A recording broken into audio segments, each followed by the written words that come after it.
Boa noite, a paz de Deus seja com todos. Sou Vilmon Oliveira. Não esqueça de tocar o sininho aí para dar seguimento ao nosso trabalho. E vamos seguir com o tema que é expiação. Mais um capítulo. E creio por hoje já vamos estar por terminado esse assunto. Como nós vimos no estudo anterior, nós vimos que a expiação é um despegue, é uma separação. A expiação produz um desgarre. Eu até peguei um exemplo muito comum, por exemplo, o detergente, para desgarrar a sujeira da panela, ele tem que ter a composição química de desgarre à altura de desgarrar a sujeira, não é verdade? Então, é a eliminação. Eu tive um trabalho há muitos anos atrás, trabalhei numa empresa em que essa empresa, ela limpava água, tirava cátion e ânions, que são elementos químicos positivos e negativos da água. Essa água era para fazer Coca-Cola, cerveja, uísque, remédio, então fazer xarope, então exigia que a água tivesse ausente da presença de certos ânions ou de certo cátion. E essa água era preparada através de uma grande panela, vamos dizer assim, e aí tinha como hélice dentro dela, que um funcionava no sentido horário e outro movia sentido anti-horário. Essas hélices eram para quebrar o ajuntamento de moléculas, H2O mais ferro, H2O mais alumínio. Então, o propósito desses desaeradores, chamava assim, era quebrar a estrutura molecular de agrupamento de substâncias catiônicas ou aniônicas da água, para o qual fim aquela água era destinada. E eles tiravam aqueles ânions e cátions da água através de um produto coloidal, era um coloide, era um produto viscoso que tinha por propriedade atrair tanto elemento positivo como o elemento químico da água. Então esse trabalho era chamado de aeradores, porque eles limpavam a água. A mesma coisa fez o Senhor Jesus Cristo. O Senhor Jesus Cristo, ele é o elemento remidor, que vem resgatar as almas presas no céu. Satanás vai ser vencido para liberar a soltura dos seres humanos que estava preso em seu poder. O mesmo fazemos nós outros, fazemos a expiação. Então o movimento, o poder de expiação deve ser considerado. E a palavra de Deus, para entender ela, depende de qual altura você está.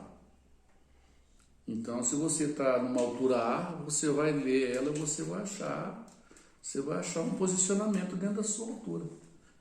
Se você está numa altura B, você vai ler ela e vai achar a altura na sua altura B. Se você é altura L, M, O, P, Q, você vai se enquadrar dentro da altura que você está, porque ela é feita para todas as épocas. Por isso Cristo é alfa e ele é ômega. E o dom que ele dá aos homens está à altura, como diz a palavra, não queira ser aquilo que você ainda não suportou ser. Então você só vai ser uma coisa quando você chega à altura de entender, na altura com que você já sofreu. Se você não sofreu muito, você não vai entender muito, né? Porque para você entender a altura da palavra de Deus, você tem que estar à altura do sofrimento. Por isso que acima de Jesus não tem ninguém, porque ele foi colocado à altura máxima por aquilo que ele padeceu também. Então, queridos irmãos, esse assunto, nós só temos ele como que por terminado, em que nós outros vimos o poder de passar por expiação. A expiação, ela tem um poder de resgate, ela é como um dinheiro. Você tem aquele dinheiro, você compra um outro produto. Então eu compro o outro lado do tabernáculo com aquilo que eu sofro aqui, condenando a carne. Mesmo que eu fiz uma obra carnal, eu condeno a obra carnal, naquilo que eu faço, eu padeço e passo para o outro lado. Dá essa concessão. Podemos observar na palavra de Deus tudo isso aí, aqui no livro de Hebreus, né? Diz aqui que, dando Hebreus 9, 8, dando nisto a entender o Espírito Santo que ainda o caminho do santuário não estava descoberto, enquanto se conservava em pé o primeiro tabernáculo, né? Então, o Espírito Santo diz que esse caminho estava oculto. Esse caminho estava oculto porque tinha o primeiro tabernáculo em pé. Olha aqui, presta bem atenção. Dando nisto a entender o Espírito Santo que ainda o caminho do santuário não estava descoberto. Por quê? Porque o primeiro tabernáculo estava em seu tempo ainda de comando. Então, se você ainda está na lei, você não está à altura de compreender esse caminho. Aí, ó. Dando-lhes a entender o Espírito Santo que ainda o caminho do santuário, de passar do santo para o santíssimo, ainda estava encoberto. Por quê? Porque ainda era tempo da lei. Se o seu coração ainda está com lei, então, se está com lei, não pode passar para o plano seguinte, porque você está no plano anterior. Não é verdade? Está vendo que eu estou dizendo que ele é para todas as épocas, para todas as etapas, a palavra de Deus, né? Aqui, ó. Aqui diz aqui, dando a entender o Espírito Santo que o caminho do santuário não estava descoberto. Vamos jogar em referência? Olha aqui, manda nós ir em capítulo 10, 19 e 20 do mesmo Hebreus. Capítulo 10, 19 e 20. 10. Tendo, pois, irmão, ousadia para entrar no santuário pelo sangue de Jesus, pelo novo e vivo caminho que ele nos consagrou pelo véu, isto é, pela sua carne. Existe essa liberdade, existe essa consignação, até que você já se livrou da lei. Porque se você está na lei, o caminho está encoberto, né? Quer dizer, o caminho está encoberto para aqueles que se perdem. Por quê? Porque está na lei ainda. Você está na lei? Então o caminho ainda não abriu. Se você quer que o caminho abra para você, você entenda, você tem que estar na graça. Quer dizer, todos serão julgados pela lei da liberdade. A lei é a lei da liberdade? Não, a lei é a lei de aprisionamento. Então, todos serão julgados pela lei da liberdade. Você está dando liberdade para os outros? Não, então você está preso. Ah, você está dando liberdade para os outros? Eu estou, então você está na graça. Por isso que o caminho do Senhor Jesus não foi entendido até hoje. Se o Senhor Jesus viesse hoje, irmãos, iria ser crucificado da mesma maneira. Por quê? Porque o homem não quer desgarrar da lei. O homem não quer desgarrar da lei do seu coração. O homem quer ser intervencionista na vida de todo mundo. O homem acha que ele é a pessoa que tem que ficar dando as contas na vida dos outros. Então essa pessoa está na lei, né? Olha aqui de novo. João 14, 6. João 14, 6 fala isso também. Vamos lá ver. Olha, João 14, 6. Livro de João 14, 6.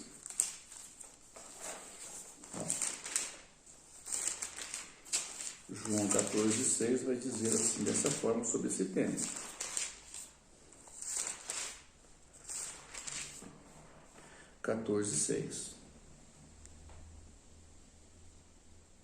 Disse-lhe Jesus, eu sou o caminho, quer dizer, eu faço isso. E ninguém chega, eu sou o caminho, a verdade e a vida. Ninguém vai ao Pai senão por mim. Esse é o caminho. Então, para você, esse é o caminho, você sair da lei. Você tem que sair da lei para você chegar ao Pai. Porque pela lei, se pela lei o homem estava justificado, não necessitava Jesus ter vindo. Jesus vem para desfazer as obras da lei. Porque pela lei todo mundo está condenado. A lei não dá sopa para ninguém. Não é verdade? Né? Livrar-se da lei é muito difícil. Nós dormimos com ela, está aqui dentro de nós.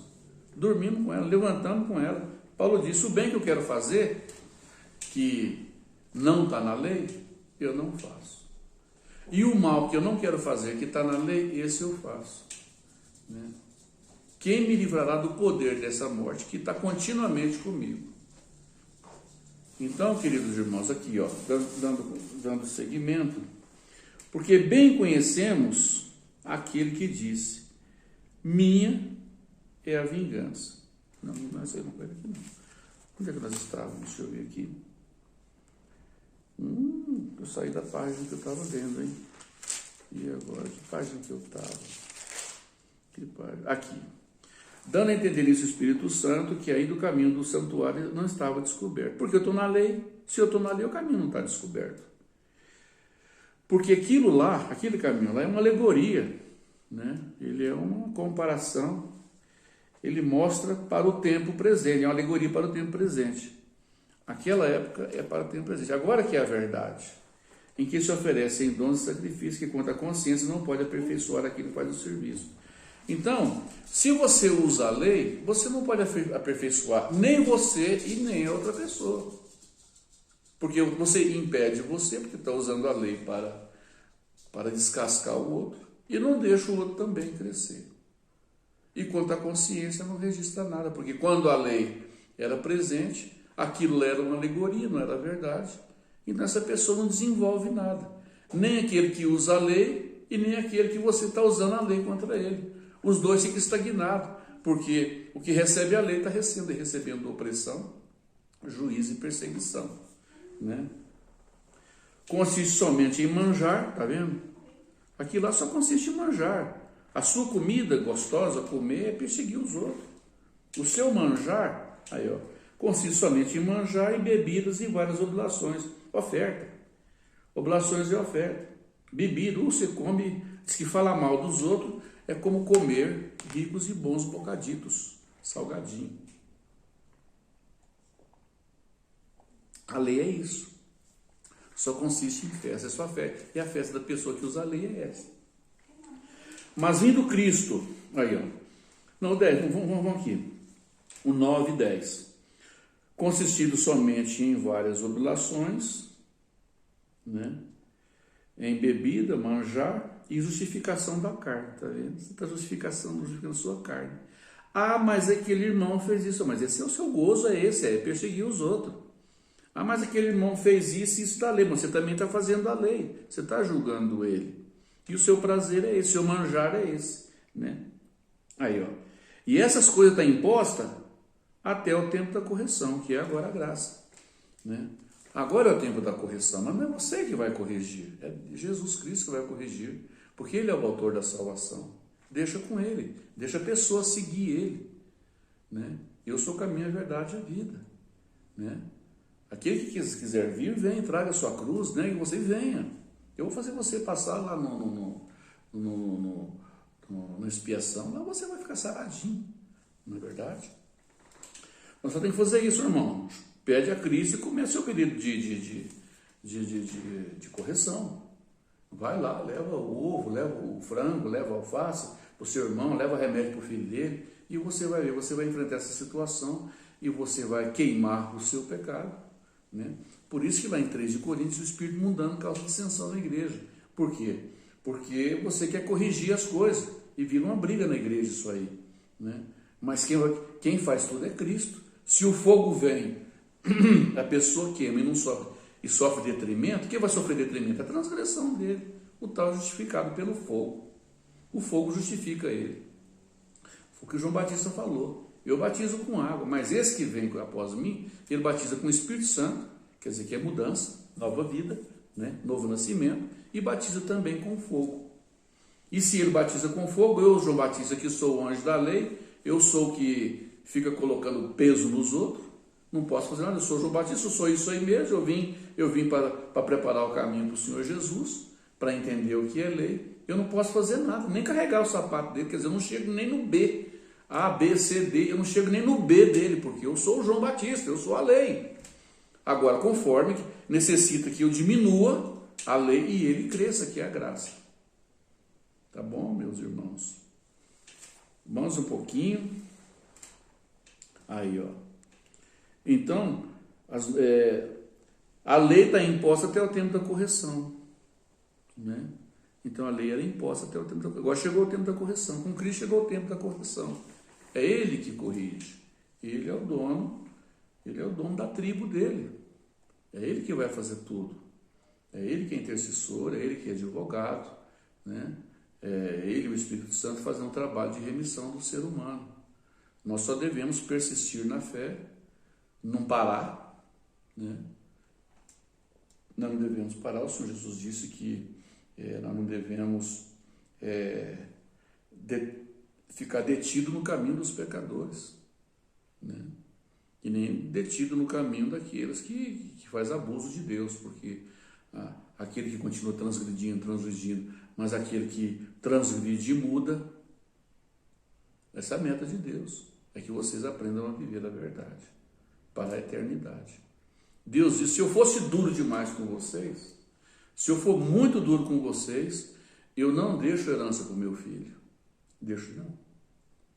Se eu não tiver misericórdia, se eu não tiver complacência com o homem, se eu não ajeitar o homem de um lado e de outro e proporcionar para ele seguimento no caminho, não vai sobrar herança para o meu filho, né?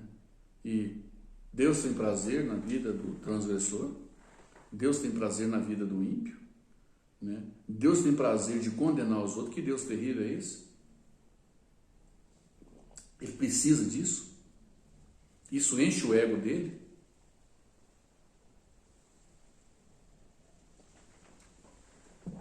Às vezes meu irmão dizia assim, uma pessoa tinha batizado lá e era crente novo, e uma pessoa batiza lá e depois já passou, acho que poucos meses, poucas semanas, já não ficou no caminho.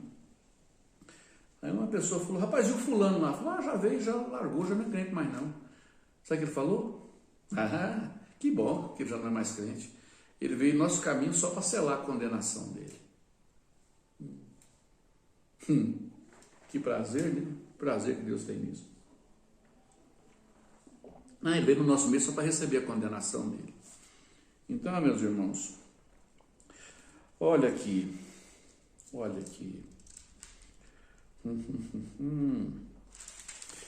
Eu queria ver aquela parte, depois que nós passamos do outro lado do tabernáculo, eu tinha marcado aqui e me desapareceu, sabe?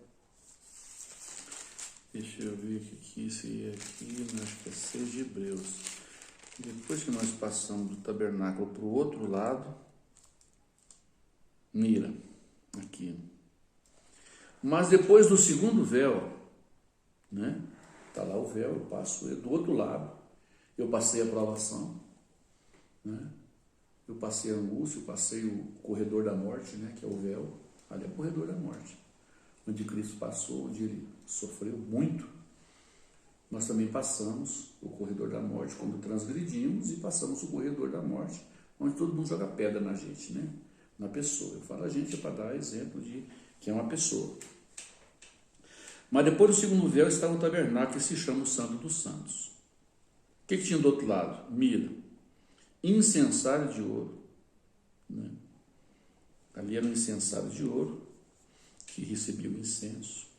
A arca do concerto, a arca da aliança, coberta de ouro, toda em redor, em que estava um vaso de ouro que continha um maná, né? A vara de Arão que tinha florescido. Imagina cortar um galho. O galho é para morrer. Cortou o galho e ele floresceu. E deu fruto ainda, hein? Quando que um galho vai dar fruto? Se ele não tem a seiva. Como é que esse galho vai desenvolver fruto, flor e manter-se verde? E ele está dentro de uma arca ainda. Ele não tem nenhuma água lá no pezinho dele alimentando ele. Então, do outro lado, está lá o exemplo. Do outro lado, estava a vara de Arão que floresceu e uma noite deu amêndoa. E as tábuas do concerto dos 10 mandamentos. Né? Dizem, né, que além da tábua dos mandamentos, que no pé da arca estava a Torá. Né? Então, meus irmãos, nós temos que ver que do outro lado do tabernáculo, depois que a gente passa lá, está tudo lá do nosso lado. Se eu tivesse dívida e passo do lado do tabernáculo, você acha que eu ia aguentar a presença da arca do concerto lá? Porque a arca do concerto tem as tábuas do mandamento e a lei de Moisés todinha contra mim. Como é que eu vou passar do outro lado, do segundo véu, passei para o santo dos santos, e quando eu entro lá de lá, o que eu tenho lá na minha frente? Aberta para mim? A arca do concerto. Eu vou aguentar ela? De maneira nenhuma ela está aberta contra mim. Por isso que a arca do concerto, até hoje, ela tá escondida. Por quê? Porque o que está agora, ela está fechada, a arca do concerto. Enquanto ela está fechada, a tampa dela está fechada. O que chama a arca do concerto? Ela chama propiciatório. Porque quem está fazendo agora é Cristo, que está propiciando a minha salvação. Quando a arca está fechada, não tem o tempo dela. Ela não tem um tempo de execução, tempo executacional, porque ela está fechada. Mas quando abre a arca do concerto, então ela tem alguma coisa contra mim, porque os mandamentos estão abertos para mim e contra mim. Quando a arca está fechada, os mandamentos não estão abertos contra mim. Por quê? Porque ali, a tampa dela é o propiciatório. É propício para mim, não tem nada para levantar contra mim. Eu tenho o Cristo que está agora comigo, que é o tempo de misericórdia. Tá bom? Então você imagina, eu passo a expiação do santo para o santíssimo, e quando chega lá eu deparo com a arca do concerto. Já pensou? Que terrível, né? Com dívida apresentando ante a arca. Ela é juiz, é o seu tempo de atuação. Quando ela fechou, desapareceu Jesus Cristo, é agora que está na frente da situação. Né? Então, quando eu passo do outro lado, isso é tudo hipoteticamente, isso é intelectual, isso é espiritual. Eu passo do outro lado e encontro com a arca lá, eu não tenho nada a temer, porque a arca não está aberta. Contra mim não está aberta. Por quê? Porque não é o tempo dela. Né? Então, continha o maná, então estou do outro lado, eu já posso participar de tudo. Mas de cá não posso participar, porque eu não atravessei do outro lado. Eu não atravessei do outro lado. Eu estou em transgressão. Eu estou tentando passar do lugar santo para o lugar santíssimo. E quando eu atravesso o lugar santíssimo, eu me deparo com a arca. E eu não preciso ter medo da arca, por quê? Porque eu já passei o fogo do transpasse do santo para o santíssimo. E sobre a arca os querubins da glória que fazem a sombra no propiciatório, das quais coisas não falarei agora. Ora, estão dessas coisas assim preparadas, a todo tempo entrava o sacerdote no primeiro tabernáculo, mas no segundo só o sumo sacerdote. Por quê? Porque agora nós estamos no tempo da correção. Tá bom? Então, meus irmãos, e por isso é mediador do Novo Testamento, para que, intervindo a morte para a remissão da transgressão que havia debaixo do primeiro testamento. Então, a morte que estava contra mim do lado de cá, né? Se eu estou do lado de cá, você pecou, você transgrediu, você não está suportando os irmãos te jogar pedra, você não está enfrentando de congregar, você não está preparado para resistir o abuso, o abandono e o juízo dos irmãos contra você. Então está difícil, você não está aguentando. Você não está aguentando. Mas se você for preparado, se você escutar o que é isso, que é o seu benefício, e você pode acelerar também.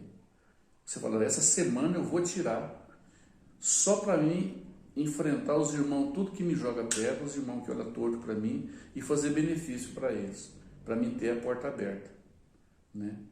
O Senhor Jesus deu até exemplo daquele homem que batia nos outros, que quando o seu patrão estava fora, e aí ele falou, o que eu vou fazer? Cavar não posso, não dou conta, eu sou mordomo, né? Pedir esmola eu tenho vergonha. Rapaz, enquanto eu estou aqui na maiordomia minha, ainda eu sou mordomo, eu vou fazer benefício para todos, eu vou perdoar a transgressão dos outros. E eu perdoando a transgressão dos outros, quando eu ficar na rua, eu tenho onde dormir, eu tenho onde comer.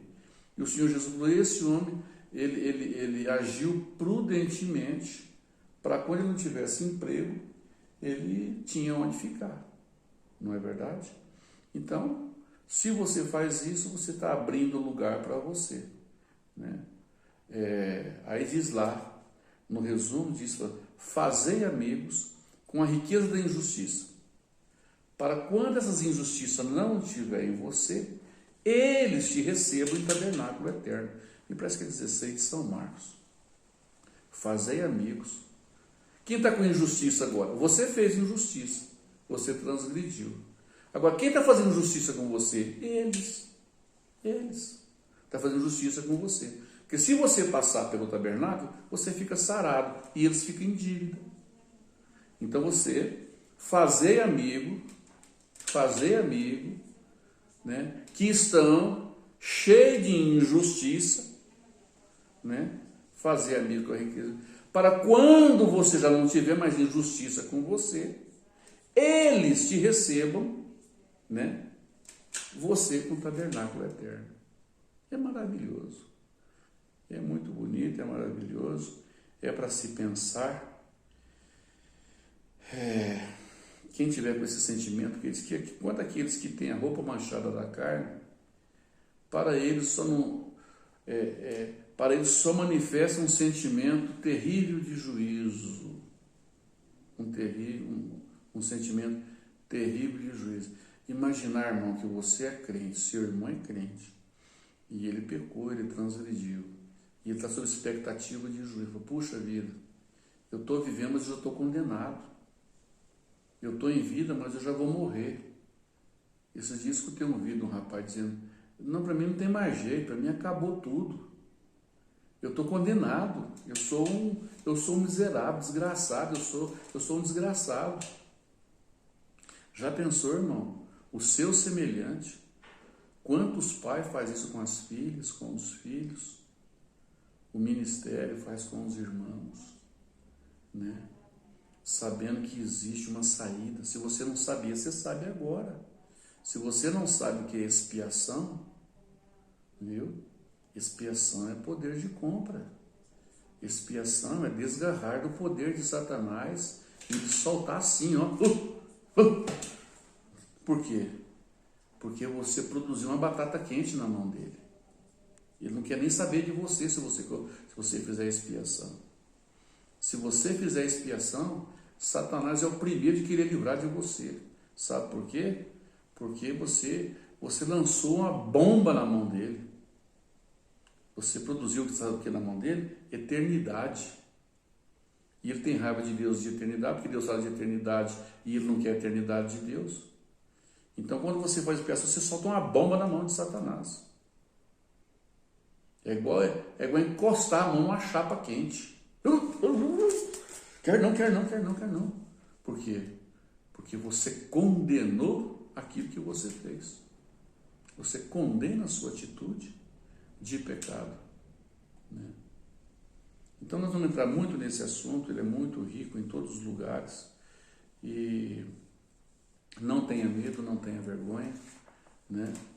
Eu disse com o irmão também que ele passou por uma situação dessa, e eu falei para ele, irmão, vamos congregar lá na sua igreja. Eu falei, não vou não. Eu falei, vamos, estou aqui, eu te ajudo. Não dou conta, tem vergonha demais. Está vendo? É vergonha, né? Paulo disse que a cruz de Cristo para os gregos foi loucura e para os judeus foi uma vergonha. Mas para aquele que crê na cruz, quer dizer, se você crê na cruz, você crê na expiação. Mas aquele que crê na cruz é o poder, glória e justiça de Deus. Se você crê na expiação, você tem a seu favor esses três poderes. Você não vai ficar desse lado, você vai ficar do outro lado do tabernáculo. Deus te abençoe, Deus nos abençoe, né? E vamos lutando, que o Senhor Jesus venceu a morte e venceu o inferno, né? O Senhor Jesus disse: aquele que crê em mim tem a vida eterna. Mas tem que crer de verdade. Quem crê em Jesus, crê no seu sacrifício pascal. E o que é Páscoa? É a libertação da mão da escravidão. Deus seja louvado por essas palavras. Boa noite para todos e a paz de Deus sejam com todos no teu coração e na tua determinação de vida.